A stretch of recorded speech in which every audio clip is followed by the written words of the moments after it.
बिस्मिल्लाहिर्रहमानिर्रहीम। बिस्मिल्लाहिर्रहमानिर्रहीम। अला इन्ना औलिया अल्लाहि ला खौफुन अलैहिम वला हुम यहज़नून अल्लज़ीना आमनू व कानू यत्तकून। सदक़ल्लाहुल अलीयुल अज़ीम। नाव तूफान की धारों को बनाया हमने, बिस्तर आग के शोलों पे बिछाया हमने।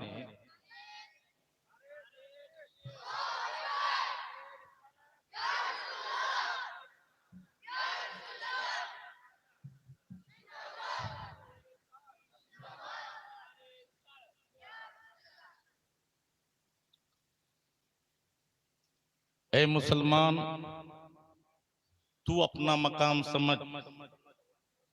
नाव तूफान की धारों को बनाया हमने, बिस्तर आग के शोलों पे बिछाया हमने। देख के हमको फरिश्तों ने किए हैं सजदे, दिल को जब नूरे मोहम्मद से सजाया हमने। और मशरिक से ताबा मगरिब गूंजी अज़ा हमारी, थमता न था किसी से सेले रवा हमारा। दी अजाने कभी यूरोप के कलीसियाओं में, तो कभी अफ्रीके के तपते हुए सहराओं में। दस्त तो दस्त है, दरिया भी न छोड़े हमने, बहरे जुल्मात में दौड़ा दिए घोड़े हमने। और हमें एक बहुत बड़ा प्यारा सबक आले रसूल हुजूर मुजाहिद दौरा कहते, मुजाहिद बन के रहना शान खुददारी समझता हूं, बराए दीन जा देना वफादारी समझता हूं। जरूरत फिर है मिल्लत को हमारे कतरे खून की, और इससे बाज रहना दी से गद्दारी समझता हूं। मोमिन, एक सबक उनका और पढ़ लो जो मजमे की जान है। कहते हैं गुलामी गैर की करना, गुलामी गैर की करना मुजफ्फर गैर मुमकिन है। गुलामी गैर की करना मुजफ्फर गैर मुमकिन है, करेंगे हम शहनशाही गुलामे मुस्तफा बनकर। एक मर्तबा मोहब्बत के साथ दुरूशी पढ़िए सल्लल्लाहु अलैहि नबील उम्मी व आलिहि सल्लल्लाहु अलैहि वसल्लम। सलातु व सलाम अलैहि या रसूलल्लाह। मैंने आपके सामने जो आयत करीमा तिलावत करने का शर्फ हासिल किया है, थोड़े से वक्त में मैं आपके सामने अर्ज करना चाहता हूं कि आजकल एक बड़ी भूल और गलत फहमी हमारे अंदर पैदा हो चुकी है कि हमने वलियों को समझा नहीं, और हमने समझा धुनी रमाने वाले वही वली, लटाधारी वही वली है। चिमटे साहब, याद रखो वली जाहिल नहीं हुआ करता। दूसरी बात ये जहन में रख लो, आका की सुन्नत के खिलाफ जो चले वो हवा पे उड़े, पानी पे चले, आग से खेले, वली नहीं शैतान है। हमारे लिए जो हजरत जुनैद बगदादी रहमतुल्लाह फरमाते हैं, याद रखो शरीयत पर जो चले वही सच्चा वली। आज एक मयार हमने करामतों का, हुजूर जुनैद बगदादी रज़ी अल्लाह तआला अन्हु की बारगाह में एक आदमी आया। कितने सच्चे लोग थे, उनके दिल कितने सच्चे सीधे थे, साफ सुथरे। 2 साल तक रहे, जाने लगे। हजरत जुनैद बगदादी रज़ी अल्लाह तआला पूछते हैं, बेटा तू आया था तो तूने मुद्दा पेश नहीं किया, और 2 साल तक रहा, आज जा रहा है, क्यों आए थे, क्यों जा रहे? इतने सच्चे लोग थे। कहा हुजूर मैं आया था मुरीद होने के लिए, और 2 साल तक मैंने आपकी सुबह देखी, शाम देखी, रात देखा, दिन देखा, जलाल देखा, जमाल देखा, मैंने कोई करामत नहीं देखी, इसलिए जा रहा हूं, कहीं करामत देखूंगा तो मुरीद हो जाऊंगा। देखिए वो भी कितने सादा तबीयत के मालिक थे, खुश हुए और मुस्कुराए। कहा बेटा फिर तो तूने बहुत गौर से देखा होगा, मेरा जलाल भी देखा होगा, लेन देन भी देखा होगा, मेरा मामलात भी देखे होंगे, ये तो बता तूने मेरा कोई कदम शरीयत के खिलाफ चलते देखा? आंखों से आंसू गिरने लगे। कहा हुजूर एक किसी लम्हा भी शरीयत के खिलाफ चलते नहीं देखा। तो फरमाया बेटा सुन ले, अल इस्तिकामत फौकल करामत, शरीयत पर कायम रहना यह हजारों करामत से बढ़कर है। अगर हवा में उड़ना करामत होता, विलायत होती, तो सारे परिंदे होते। पानी पे तैरना करामत होता तो कीड़े मछलियां ये सब होती। हाँ हाँ, अगर किसी भित में बढ़कर और गुफा में रहकर इबादत कर लेना वही सब होता, तो ये जितनी भी जो है चूहे सांप वगैरह सब वली होती। अल इस्तिकामत फौकल करामत। लेकिन याद रखिए ये सबसे पहले कब होगा? तो कुरान ने फरमाया खबरदार, बेशक अल्लाह के वलियों को न कोई खौफ है न कोई गम है। खौफ क्यों नहीं? इसलिए कि अगर कोई मोमिन होगा तो अल्लाह की इज्जत की कसम वो दुनिया में किसी से डरेगा ही नहीं। मोमिन है क्यों? उसके कान में सबसे पहला सबक जो पढ़ाया जाता है, दुनिया की कोई चीज आवाज नहीं जाती, सबसे पहली आवाज जो उसके कान में पहुंचती है अल्लाहु अकबर।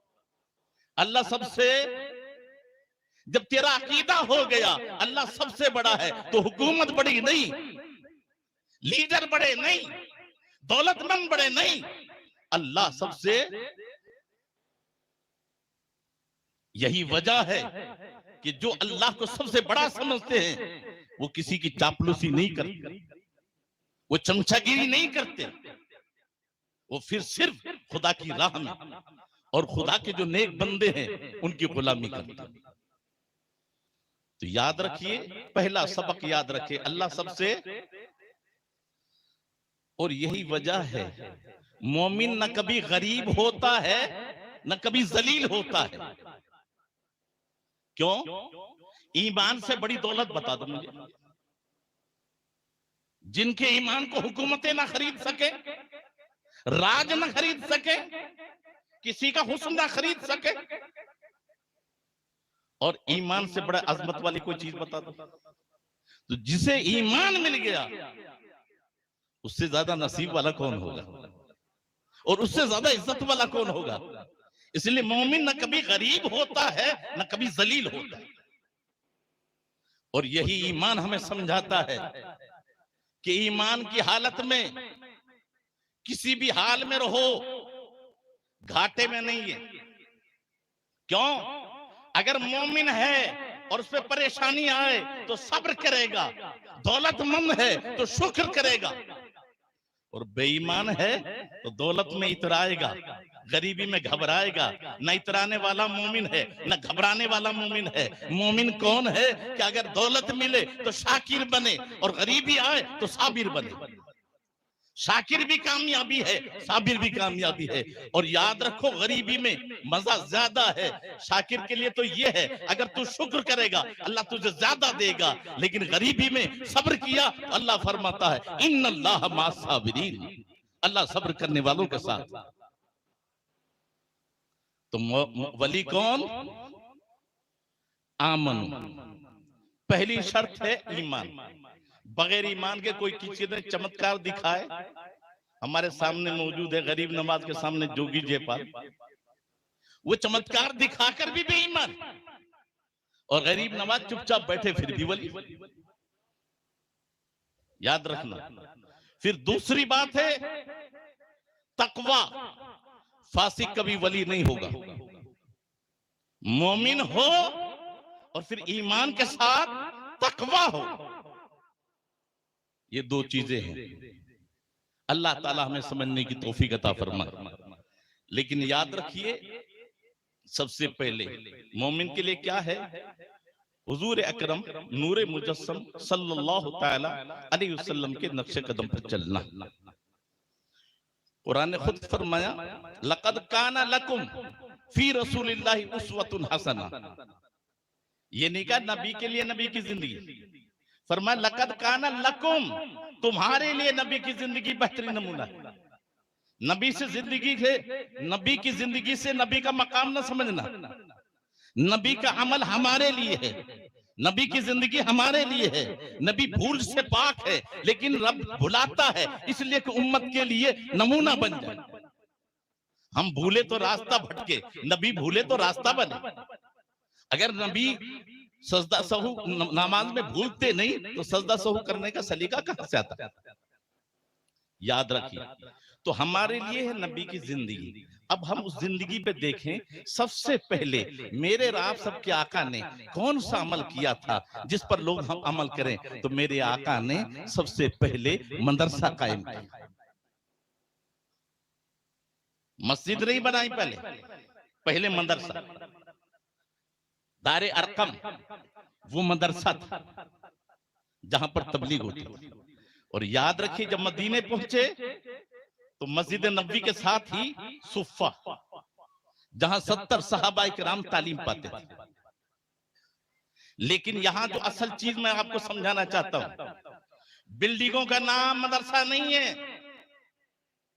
मदरसा है तालीम और तरबियत का नाम। पहले हमारे मदरसों में हिकमत भी होती थी और इल्म भी होता था। जो मौलवी होता वही हकीम होता। जितने हमारे बुजुर्ग गुजरे हैं वो बड़े आलिम भी गुजरे हैं और बड़े हकीम भी गुजरे। लेकिन अंग्रेज आए तो दोनों अलग अलग कर दिया, हिकमत अलग, मौलवियत अलग। ऐसे ही सबसे पहले जब हम गुजरते हैं तो हमारी मदरसे ही खानकाह थे, मदरसे ही मदरसा। इसलिए कि पहले तालीम होती थी, फिर तरबियत होती थी।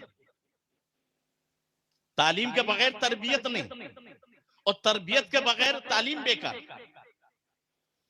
आप कहोगे इल्म बहुत बड़ी चीज है, अरबी जानना बहुत बड़ी चीज है, कुरान का माना समझ लेना बहुत बड़ी चीज है। मैं कहता हूं ये गलत। इल्म और अमल दो चीजें हैं, बुनियाद सुन्नियत की एक चीज पर। अगर इल्म और अमल काम आते तो शैतान बहुत बड़ा आलिम भी था और बहुत बड़ा आबिद भी था, फिर जलील हुआ। न इल्म काम आया न अमल काम आया। फिर काम आता है तो क्या आता है? अदब। बाअदब बानसीब, बेअदब बेनसीब। याद रखिए, एक झलक आप देखें, 70,000 जादूगर हैं सैयदना मूसा कलीमुल्लाह के सामने। 70,000 अभी मुकाबले से हटे नहीं है, लेकिन जहन में बैठ गए ये बड़े हैं, और ये समझकर कि मेरे बड़े हैं इजाजत ली। मुकाबला कर रहे हैं अभी कि हम पहले डालें दाव या आ। तो रब ने फरमाया, ए मेरे कलीम, ये तेरा अदब करे और मेरी रहमत इन्हें जहन्नम में नहीं जाने दे दी। अल्लाह ने अपने कर्म से 70,000 जादूगरों को एक अदब के सदके में मोमिन बनाया, सहाबी बनाया, शहीद हुए और जन्नती हो गए एक अदब की बिना पर। ये अदब देखना चाहते हो तो अदब कितनी चीज है। सिर्फ कुरान पाक की शान पढ़ना तो बहुत बुलंद है, हर हरफ के बदले नेकी है। देखना भी इबादत है, छूना भी इबादत है, समझना तो बहुत सोने पे सुहागा है, अमल तो बाद। लेकिन सिर्फ उसका अदब करने का मकाम क्या है कौन नहीं जानता। बिश्र हाफी कोई तहज्जुद नहीं पढ़े थे, बहुत खैरातें नहीं की थी, बहुत बड़े मुजाहिदे नहीं किए थे, शराब के नशे में थे। देखा कुरान पाक। या एक मसला और जहन में रख लें, कुरान पाक को किसी भी गैर जबान में मुंतकिल करना जायज नहीं है। एक तो किसी भी जबान में मद है ही नहीं, फिर आप हिंदी में मुंतकिल करोगे तो के कबूतर है, दूसरा कोई कह नहीं। अब यहां तूने कल्ब को कल्ब बड़े काफ से दिल है, छोटे काफ से कुत्ता है। अब आका तो कह रहे हैं कि दिल के हुजूर के बगैर नमाज नहीं, ला सलात इल्ला बिहुजूरिल कल्ब, और तुमने पढ़ लिया कल्ब तो कुत्ता। छोटी हे से हाजी अगर कहा तो गाली देने वाला, जो बड़ी हाथ से हज करने वाला। मैं एक जरा सा झलक दिखा रहा हूं, तो कैसे सही पढ़ लोगे आप? फिर 5 आंख मद की आवाज कहां से लाओगे? फिर तीसरी बात यह है कि उर्दू में भी नहीं मुंतकिल कर सकते। रस्म खत उस्मानी वाजिब है। रहमान खड़े जबर से है तो खड़े जबर से रहेगा, अलिफ के साथ नहीं आ सकता। और उसका फायदा क्या होगा अगर ये दूसरे मुंतकिल कर दिया? तो इंग्लिश में कुरान है, कूड़ियों में पढ़ा है, कोई समझने वाला नहीं होगा। लेकिन इसकी बरकत है, मोमिन पढ़ा हो न पढ़ा हो कुरान को समझ जाता है। देखा एक जगह एक वर्क है, नीचे पड़ा हुआ है, शराबी थे लेकिन दिल का जो है ना अंदर का छुपा हुआ तो बेदार हो गया और तड़प के उठाया, चूमा, साफ करके ऊपर रख दिया। ये तेरा मकाम नहीं है। अभी मैदान में गए, शराब खाने में बैठे कि रब का करम नवाजी देखिए, वक्त का अब्दाल, और इधर से बुलावा आता है, जी आपके लिए रब की तरफ से सलाम आया। नंगे पैर दौड़े, कहा या अल्लाह तेरी रहमत पे कुर्बान, सिर्फ तेरे कलाम का अदब किया, तेरे नाम का अदब किया तो मकाम इतना दे दिया, तुझे समझ लूंगा तो कितना मकाम मिलेगा। जरा गौर करो, नंगे पैर थे, चल दिए तो कहा जिस वक्त मुझे पैगाम मिला है, पैर में जूती नहीं थी, पूरी जिंदगी जूतियां उतार दी। तो रब ने जानवरों को भी ये अदब दिया कि जब तक बिशर हाफी बगदाद में जिंदा रहे, जानवर लीद और पेशाब रास्ते में नहीं करते थे। ओ मेरे भाई, तू बदल जा, सही मानो में नबी का गुलाम हो जा। आज भी दुनिया तेरी गुलाम है। जो रब का हो गया सारी कायनात उसकी हो जाती है।